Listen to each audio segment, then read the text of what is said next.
Vamos ao Rio de Janeiro. Léo Knight Pinheiro chega com informações do Flamengo. Fala, Léo! Fala, Calil, vamos lá para falar do Flamengo, que vai entrar em campo logo mais, 4 horas da tarde no Maracanã, para enfrentar o Vasco da Gama no Clássico do Rio de Janeiro, tentando se aproveitar justamente do tropeço do Palmeiras no Clássico Paulista. E para esse jogo, problemas para o técnico Leonardo Jardim, já que ele não terá o De Arrascaeta, pelo menos não terá o uruguaio até o pós-Copa do Mundo, porque ele sofreu essa fratura na clavícula no lado direito do corpo, passou por um procedimento cirúrgico na última quinta-feira e, como eu disse, vai desfalcar o Flamengo até depois da Copa do Mundo. Para a posição dele, existem 4 jogadores para o técnico Leonardo Jardim montar a equipe rubro-negra. Ele pode colocar Saul e De La Cruz adiantados nessa função, e também existe a possibilidade de deslocar do lado do campo Luiz Araújo ou Plata para essa função de camisa número 10. Um provável Flamengo para o jogo do estádio do Maracanã: Agostinho Rossi no gol, Varela, Léo Ortiz, Léo Pereira e Ayrton Lucas, Everton Araújo, Jorginho e a minha aposta Luiz Araújo centralizado, mas na frente Plata, Samuel Lino e Pedro. Esse é o provável Flamengo para esse jogo contra o Vasco da Gama. Oportunidade do Flamengo, que tem um jogo a menos, em encurtar a distância para o líder Palmeiras com essa situação. Sem De Arrascaeta, quem deve ser o camisa 10 rubro-negro? Luiz Araújo, por ter já feito essa função em outros momentos, sai na frente nessa disputa, Calil. Olha o Pinheiro. Tá Seu veloz companheiro hoje, né? de noite, né, cara? Eu não consigo acompanhar. Léo Pinheiro, que não vai dormir enquanto tiver uma luz acesa. Passarinho não acompanha morcego. Exatamente. Não tem jeito. Bom, agora o Vasco, né? O Vasco com o Joel Silva sabe absolutamente tudo do Vasco da Gama. Alô, Joel! Fala, Calil, um abraço pra você e pra toda a rapaziada ligada no Esporte TMC. O Vasco terá um desfalque importante para o clássico de hoje contra o Flamengo, 4 horas da tarde no Maracanã. Trata-se do lateral esquerdo cuiabano. O jogador não se recuperou de um desconforto muscular sofrido na derrota para o Corinthians por 1-0 no domingo passado em Itaquera, portanto está vetado para a partida. Em seu lugar entra Lucas Piton, o substituto natural da posição. Com isso, o Vasco vai a campo com um time também um pouco mais ofensivo do que de costume. O técnico Renato Gaúcho deve promover a entrada do atacante Adson na vaga do volante Tietê. Tudo isso para vencer o Flamengo, rival que o clube não vence há bastante tempo. Então, um provável Vasco para encarar o rubro-negro tem Léo Jardim, Paulo Henrique, Saldívia, Robert Renan e Lucas Piton. No meio-campo com Barros, Thiago Mendes e Rojas. Na frente, Adson, Andrés Gomes e Spinelli. Esse é o provável Vasco para acabar com um jejum bastante doloroso para o torcedor vascaíno, mas isso é assunto para daqui a pouquinho. Beleza, Calil? Beleza, Joel. Eu acompanho o seu trabalho sempre nas coletivas. Você sabe muito do Vasco da Gama. Agora, ele que sabe muito do São Paulo. Tricolor visita, aliás, recebe o Bahia logo mais, mas vai jogar fora de casa, porque o Morumbi foi cedido para shows e o São Paulo vai mandar o jogo dele lá em Bragança Paulista contra o Bahia. É isso, Kaique Silva, bom dia. É isso, Calil, tudo certo? Abraço para você, para o Fabiano Falar, para todo mundo que nos acompanha. Reportagem TMC a caminho de Bragança Paulista. Cícero de Souza Marques é o palco e o São Paulo vai enfrentar o time do Bahia. Vai encontrar, inclusive, do outro lado, vários ex-jogadores e também o técnico Rogério Ceni, né? Rogério Ceni, treinador, o goleiro Léo Vieira, os meias Rodrigo Nestor e Michel Araújo, além do atacante William José. Todos eles com passagens marcantes pelo time do São Paulo. Com exceção do goleiro Léo Vieira, né? Que foi criado na base, mas não teve oportunidade. Inclusive, ele chegou a dividir, né, o ambiente ali de vestiário com o próprio Rogério Ceni, enquanto goleiro ainda do time do São Paulo e um ídolo histórico, é claro. Hoje um reencontro também do Cauli com o clube onde ele está emprestado, né? Ele está emprestado até o fim do ano ao São Paulo pelo time do Bahia. tem uma meta a ser cumprida de 25 jogos para ser comprado em definitivo pelo time do São Paulo, e no caminho dessa meta de 25 jogos ele vai encontrar o Bahia, porque o acordo do São Paulo com o Bahia não definiu, não estipulou uma multa para que o Cauli pudesse enfrentar o seu ex-clube. Então hoje ele pode ser relacionado normalmente pelo técnico Roger Machado, que dos 7 jogadores que não viajaram até a Colômbia para Bogotá para enfrentar o Milionários no meio de semana pela Sul-Americana, tem o retorno de 6 jogadores, né? Apenas o Rafael Tolói fica de fora com dores na panturrilha. Então o São Paulo terá inclusive o retorno do seu trio de ataque, né? Formado, portanto, pelo Arthur, pelo Luciano e também pelo Caleri, completa ali um quarteto junto com o Ferreirinha, que atua ali pelo lado esquerdo, viu? Calil e também Fabiano Pará. Já eu passo a escalação do São Paulo, mas uma novidade, a principal delas do São Paulo está no banco de reservas. Lucas Moura, recuperado de uma fratura em 2 costelas, sofrida ainda em 18 de março contra o Atlético Mineiro na Arena MRV, está de volta à lista de relacionados também do Tricolor, viu, pessoal? Boa, Kaique. Quer dizer, então, que o Cauli pode enfrentar o Bahia. Mas o Cauli, vou te falar, hein, ele só teve um ano bom, hein, Calil? Tá jogando nada. Nada, absolutamente nada. Ele estreou, na estreia dele no São Paulo, ele fez o gol. Sim. São Paulo ganhou do Coritiba, em Curitiba, 1-0, gol de pênalti. Foi a única vez que ele fez alguma coisa. E o Kaique citou aí que faltam 5 jogos, é isso, né, Kaique? Pro São Paulo exercer a compra do Cauli? Não, são 25 jogos no total. É. O Cauli entrando em campo contra o Bahia, ele chega a 15 jogos com a camisa do São Paulo. 15. E o São Paulo quer comprar, então? Na verdade o São Paulo tem essa obrigação, ele cumprindo a meta, né? Então o São Paulo vai acabar ficando com o jogador. Vai fazer com que ele cumpra a meta, é isso? É inimaginável que o São Paulo deixe de fora, né? Ou não relacione o jogador sem nenhum motivo aparente para que ele não complete as 25 partidas, né, Fará? Perfeito, Calil. Muito bem, um abraço, Kaique, você volta já lá da terra da linguiça. Agora vamos falar do Fluminense. O Fluminense carrega consigo hoje as torcidas de Santos, Corinthians, Mirassol, Chapecoense, Remo, Grêmio, todo mundo lá em Porto Alegre para falar do Flusão, o pai da bola, Yuri Duque. Fala, Calil, um abraço para você e para todos que nos acompanham no Esporte TMC. O Fluminense entra em campo logo mais contra o Internacional no estádio do Beira-Rio pelo Campeonato Brasileiro. E o técnico Luiz Ubeldia, que segue muito pressionado, deve realizar mudanças drásticas no elenco titular. Após o resultado negativo no confronto contra o Bolívar pela Copa Libertadores da América, o treinador deve colocar a equipe em campo com 3 zagueiros. Vamos à provável escalação. Fábio no gol, na lateral direita Samuel Xavier, trio de zaga com Freitas, Gemes e Midjan, no lado esquerdo Guilherme Arana, meio campo somente com Facundo Bernal e Alisson, e o trio de ataque com Soteldo, Kevin Serna e John Kennedy. A mudança quase total do time se deve ao cenário de pressão que o treinador está vivendo. Zubeldia não é mais unanimidade na diretoria tricolor e só está no cargo até hoje por conta do ex-presidente Mário Bittencourt, que é um apreciador do trabalho do mesmo. O atual momento deixa claro que, em caso de derrota para o Internacional, existe uma grande possibilidade da demissão do treinador. A bola rola às 18h30 no horário de Brasília e se o Fluminense quer permanecer no top 3 do Campeonato Brasileiro, precisa vencer de maneira convincente. Valeu, Calil! O pai da bola, Yuri Duque, o Fluminense hoje. O que tem de torcedor do Fluminense hoje? Santista torce Sabe pro que são Fluminense. torcidas amigas, né? Corintiano torce pro Fluminense. Santos e Fluminense as torcidas chegaram juntas. A gente registrou na TMC São Paulo isso. São torcidas amigas. Corintiano torce pro Fluminense. Gremista, gremista é natural, né? Pela rivalidade, torce pro Fluminense. Torcedor do Remo, do Mirassol, da Chapecoense. A maior torcida do Brasil hoje. Todo mundo é Fluminense hoje por causa da situação do Inter, né? Se o Fluminense ganhar, ele deixa o Inter na zona de rebaixamento. Boa sorte, Fluminense!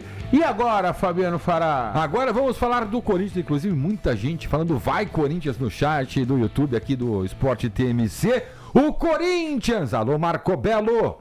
Muito bom dia para você, José Calil, Fabiano Fará, pessoal deste Esporte TMC. O Corinthians entra em campo hoje às 8h30 da noite para enfrentar o Mirassol por esta 14ª rodada do Campeonato Brasileiro. O Timão que venceu o Vasco na última rodada por 1-0, quebrando um jejum de 8 partidas sem vencer no Brasileiro, e o Mirassol que perdeu para o São Paulo pelo placar de 1-0. O Corinthians é o 15º colocado do campeonato com 15 pontos ganhos e o Mirassol tem 9 pontos e está na zona de rebaixamento, é o vice-lanterna. A equipe dirigida pelo técnico Rafael Guanais, que vai jogar em casa no Estádio Municipal José Maria de Campos Maia, terá mais uma vez os desfalques de Negueba e Igor Cariús, além de Aldo Filho, que está suspenso. O provável Mirassol tem Walter no gol, 3 zagueiros, William Machado, Lucas Oliveira e João Vitor.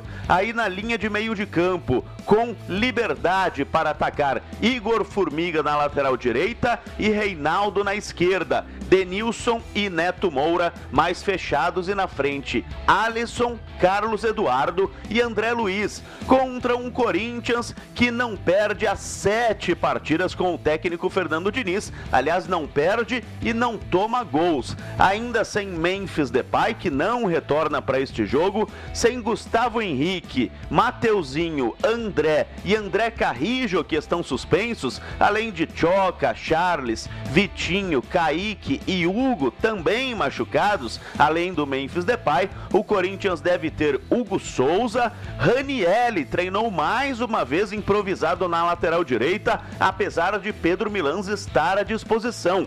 Gabriel Paulista, André Ramalho e Matheus Bidu. Alan, Matheus Pereira, Breno Bidon e Rodrigo Garro, Jesse Lingard e Yuri Alberto. E o Lingard, hein, Calil? Tá gostando? Ele jogou bem, ele fez um lindo gol quando o Corinthians se classificou contra o Barra, né?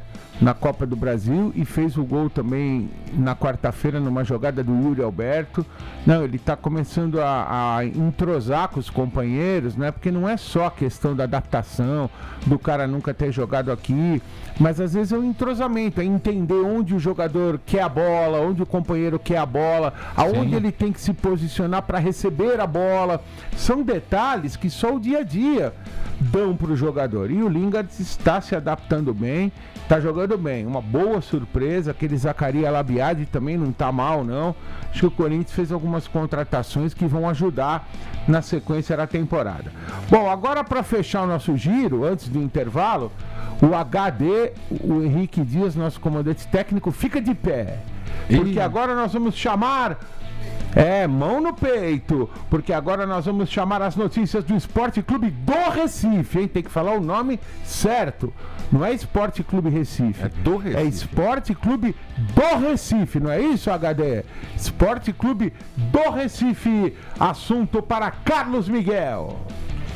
Um abraço aos amigos do Esporte TMC deste domingo, logo mais 6 da tarde, Ilha do Retiro, aqui no Recife, capital pernambucana, tem Esporte e Ceará. É um jogo válido pela Série B do Campeonato Brasileiro, porém é o segundo jogo seguido do Esporte enfrentando equipes cearenses. No meio de semana, na quarta-feira, o Esporte enfrentou a equipe do Fortaleza e acabou perdendo por 1-0, mas ali era a quinta e última rodada da primeira fase da Copa do Nordeste. O Sport entrou em campo com um time reserva e acabou perdendo o jogo, e o técnico Márcio Goiano perdeu a invencibilidade em 9 jogos. Tem 1 derrota, 3 empates e 5 vitórias. Agora é Série B do Campeonato Brasileiro. O técnico Márcio Goiano está invicto na competição. Aliás, o Sport ainda não perdeu na Série B do Brasileirão. E vem para esta partida com o time todo titular, diferentemente do que foi o jogo no meio de semana em relação à Copa do Nordeste. O treinador rubro-negro tem optado em descansar os atletas considerados titulares nos jogos do Nordestão. O Sport, inclusive, já estava classificado quando conheceu essa derrota e por isso não comprometeu tanto nos planos do Esporte Clube do Recife. Leão da Praça da Bandeira, que vai enfrentar a equipe cearense, e a expectativa é de que entre em campo Thiago Couto, Madson, Marcelo Aju, Marcelo Benevenuto, Felipinho, Zé Gabriel, Zé Lucas, Depena ou Biel, tá aí a dúvida do técnico Márcio Goiano, Christian Barleta, que não atuou na quarta-feira, volta ao lado do Cleison ou Yuri Castilho e Perotti. Este pode ser o time do Sport. E o Ceará? Como chega o Ceará para essa partida? O Ceará desembarcou no Recife com a mesma pontuação do Sport, mas em relação à campanha, vem com alerta ligado. 2 empates seguidos, sem gols, 0-0 contra o Londrina, 0-0 contra o Vila Nova, e o técnico Mozart Santos tenta aí recuperar depois de ter aí vencido o Maranhão, melhor dizendo, por 3-1, também pela Copa do Nordeste no meio de semana, na última rodada. Inclusive, classificando-se para a próxima fase a equipe cearense. Mas tem uma série de problemas por conta de lesões. Mateuzinho, que já passou pelo Sport Clube do Recife, Richard e Luiz Otávio estão fora. E aí o treinador do Vozão deve mexer na equipe, né? Jogadores como Dieguinho, Zanocelo, eles ganham ainda uma oportunidade nesta partida, além do ataque que deve ser composto por Pedro Henrique e Luca. Time cearense que deve entrar em campo com Bruno Ferreira, Júlio César, Éder, Luizão e Fernando, Dieguinho, Zanocelo e Matheus Araújo, Pedro Henrique, Fernandinho e Luca, o técnico Mozart Santos. A arbitragem da partida é de Braulio da Silva Machado, de Santa Catarina. O trio é catarinense, auxiliado por Tiago Americano e Bruno Miller. Esse é o trio da arbitragem. O quarto, o VAR, fica a cargo de Rafael Trace, também de Santa Catarina. Daqui a pouco a gente volta com outras do Esporte Clube do Recife, Leão da Praça da Bandeira, que apresentou o balanço financeiro deste ano e teve um prejuízo recorde de um ano de mais de 112 milhões de reais. A gente volta a falar do esporte já aqui em Esporte TMC, Transamérica TMC, quem escuta sabe. Isso, é isso aí, Carlos Miguel, que não é o goleiro do Palmeiras, hein? Nós temos um intervalo para chamar, mas antes eu queria registrar a reclamação de um ouvinte aqui, HD, que a gente não falou do Náutico, hein? Que o Náutico tem o melhor, deixa eu registrar o nome dele aqui. É o Serjão do Recife. Ele quer que a gente fale do Náutico, melhor aproveitamento como visitante na Série B. Vamos fazer o seguinte, então. Vamos falar a classificação, né? Vamos passar a classificação da Série B, que aí a gente aproveita e já fala também do Clube Náutico Capibaribe, grande. E você sabe que eu estive, Fabiano Fará, num dos momentos mais dramáticos do Náutico? Da vida do Náutico, que foi a Batalha dos Aflitos, né? Eu estava lá trabalhando pela Rede TV e o Náutico teve tudo para subir naquela oportunidade, acabou perdendo um pênalti com o lateral esquerdo Ademar e o Grêmio com 7 jogadores, com o gol do Anderson, né? Anderson, né? Aquele que era cabeludo. Domingos, né? O zagueiro era do Grêmio naquela época, né? Inclusive foi um dos expulsos. Bom, vamos lá então, ó. Rodada da Série B. Começou ontem. Botafogo de Ribeirão Preto 1, Náutico 1. Cuiabá 1, Criciúma 1. O Fortaleza goleou o Goiás 4-1. Goiás começou bem e já deu uma caída aí.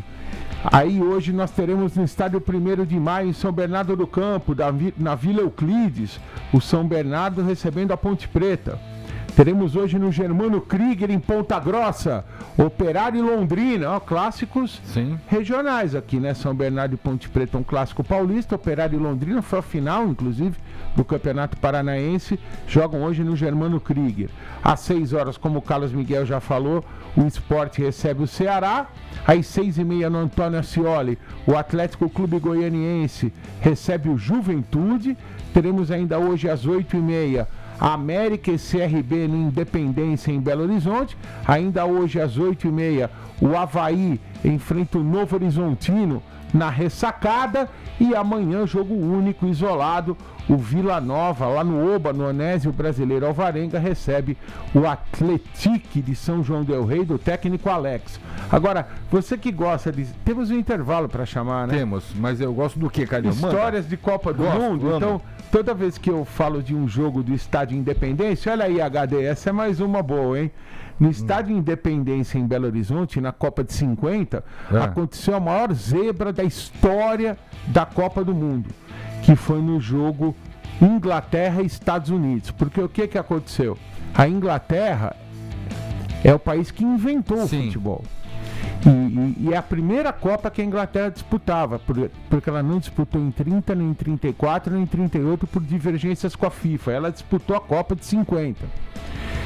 E aí, no primeiro jogo, os Estados Unidos não tinham nem time. Os Estados Unidos trouxe um time amador, de imigrantes. Não tinha futebol nos Estados Unidos. Sim. E os Estados Unidos ganhou nesse estádio de Independência, em Belo Horizonte, da Inglaterra, por 1-0. Gol de um centroavante, que agora me foge o nome, que era oriundo do Haiti. E o que aconteceu? Foi a maior zebra da história, porque quando a notícia, na época não tinha celular, internet, essas coisas. Quando a notícia chegou à redação do New York Times, lá nos Estados Unidos, dizendo que os Estados Unidos tinha ganho da Inglaterra, os jornalistas do New York Times acharam que era brincadeira. Eles não publicaram a notícia até que houvesse várias confirmações de que os Estados Unidos tinham ganho da Inglaterra por 1-0. Naquela época a confirmação era por telefone. Telefone, telex, nem fax existia, era telex. E veja que coisa terrível, né? Esse centroavante, que agora me foge o nome, do Haiti, que fez o gol dos Estados Unidos que derrotou a Inglaterra, depois de um tempo ele voltou para o Haiti. E a família dele era opositora do ditador haitiano Papa-Doc. O que aconteceu? Prenderam e mataram esse cara que fez o gol que derrotou a Inglaterra na maior zebra. Eu acho que foi a maior zebra da história das Copas do Mundo. Como estamos em época de Copa, né, Fabiano? É bom contar essas historinhinhas. Sim, deixa eu ver se eu tenho o nome dele aqui. É Joey Glash, uma coisa Gatchings. assim. Exatamente, é isso aí. 1950. 50. Infelizmente ele foi assassinado na prisão. Quando voltou, acho que uns 2, 3 anos depois disso, ele foi assassinado na prisão. Eles chamam de o milagre de Belo Horizonte. Tá vendo? Foi a maior zebra da história. Não existe outra zebra desse tamanho. 37 do primeiro tempo foi o gol. Então, porque a zebra, por exemplo, da final da Copa Hungria e Alemanha, tudo bem, foi uma surpresa, mas era uma final. A Alemanha também tinha seus méritos. A própria Alemanha e Holanda em 74 foi uma surpresa, mas igual essa zebra, os inventores do futebol perderem para um país que não tinha futebol. Você falou sobre o Gatchings, né? Que ele voltou ao Haiti em 1964 e desapareceu após ser preso pela polícia secreta do ditador François Papa-Doc Duvalier. Exatamente, eu só não lembrava o ano. Presumivelmente ele foi assassinado por motivações políticas de sua família. Exatamente. O Calil é história, meu amigo. Tá pensando o quê? Como dizia o HD, como dizia Dedeu, ponta direita do Náutico, nos anos 70, a gente fazemos o que podemos. Ele está no Hall da Fama dos Estados Unidos, foi introduzido lá em 1976. Isso eu não sabia, tá vendo? Você completou, legal, Fabiano, você completou bem a notícia.